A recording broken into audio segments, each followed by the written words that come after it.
ദൈവത്തിരുനാമം മഹത്വപ്പെടുമാറാകട്ടെ. ഇന്നത്തെ ബൈബിൾ വായനാ ഭാഗം സങ്കീർത്തനങ്ങൾ 126:3. യഹോവ ഞങ്ങളിൽ വൻകാര്യങ്ങളെ ചെയ്തിരിക്കുന്നു, അതുകൊണ്ട് ഞങ്ങൾ സന്തോഷിക്കുന്നു.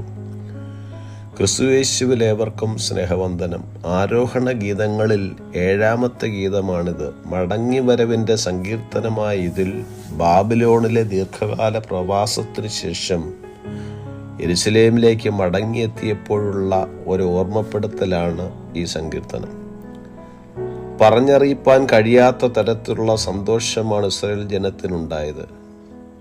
വിശ്വസിപ്പാൻ കഴിയാത്ത തരത്തിൽ ലഭിച്ച വിടുതലിൽ തങ്ങൾ സ്വപ്നം കാണുകയാണോ എന്നുവരെ അവർ സംശയിച്ചു. ദൈവം അവർക്ക് വേണ്ടി പ്രവർത്തിച്ച രീതിയിൽ ദൈവത്തോടവർക്ക് ആഴമായ ഭയവും വിലമതിപ്പും ഉണ്ടാകും. വളരെയധികം കഷ്ടപ്പെട്ടിരുന്ന ഇസ്രായേൽ മക്കൾ മാതൃരാജ്യത്തേക്ക്, അതായത് ദൈവത്തിൻ്റെ പ്രിയപ്പെട്ട നഗരത്തിൽ തിരിച്ചെത്തുന്നു. കഷ്ടതകളിലൂടെയും പ്രതിസന്ധികളിലൂടെയും കടന്നു പോയപ്പോൾ ദൈവം അവരെ തള്ളിക്കളയാതെ കാത്തു.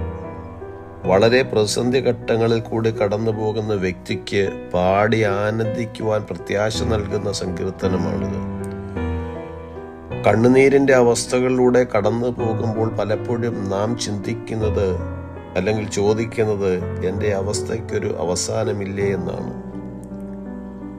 അങ്ങനെ ചിന്തിക്കുന്നവർക്കുള്ള ഔഷധമാണ് സങ്കീർത്തനം 126. ഒരു പ്രതികൂല സാഹചര്യവും അധികനാൾ നീണ്ടുപോകയില്ലെന്നും നിങ്ങളുടെ കണ്ണുനീർ ചിരിയായും ദുഃഖത്തെ സന്തോഷമായും മാറ്റുവാൻ ദൈവത്തിന് കഴിയുമെന്നും ഉറച്ചു വിശ്വസിക്കുക.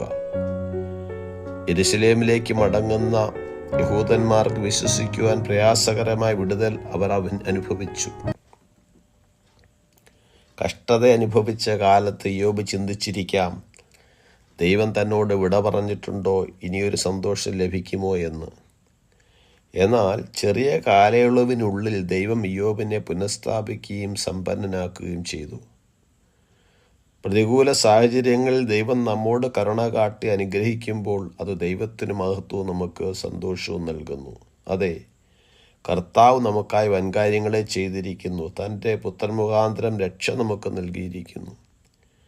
യേശുക്രിസ്തുവിലൂടെ നമുക്ക് ലഭിച്ച വലിയ വിടുതലിനും രക്ഷയ്ക്കുമായി കർത്താവിനെ മഹത്വപ്പെടുത്തുകയും നമ്മൾക്ക് ഉല്ലസിക്കുകയും ചെയ്യാം. ഈ വചനങ്ങളാൽ ദൈവം നമ്മെ ഏവരെയും അനുഗ്രഹിക്കുമാറാകട്ടെ.